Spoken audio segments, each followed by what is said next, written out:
Continuing on arguments, these arguments and pretensions are ideologies that contradict the truth of the Word of God. As Satan deceived Adam and Eve in the garden in Genesis 3, so he deceives people today with his lies.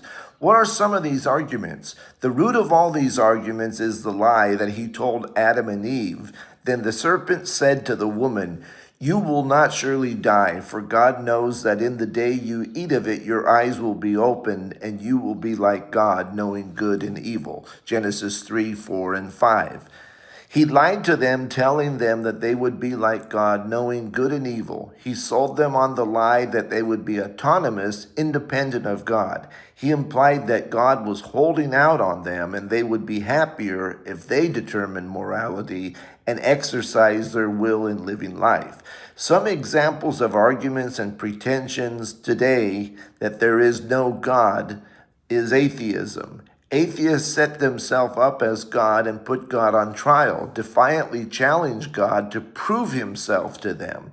They adopt the posture of judge. The root of this is really that they refuse to surrender their autonomy to God. They don't want to be accountable to God. Paul affirms that God has revealed himself in creation and that they know this but reject his revelation.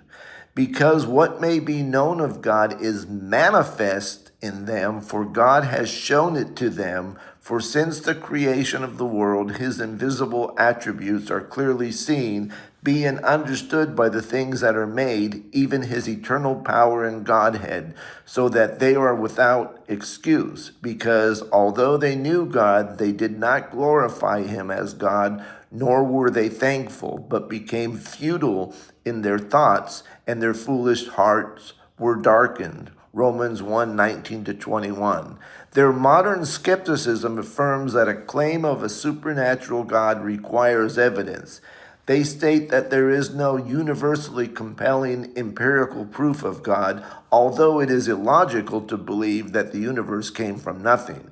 Belief in God is unjustified, they say, or at least it is not rationally required. They also believe if a loving God exists, he would make his existence clearly known to everyone. I will continue on arguments against God in the next video.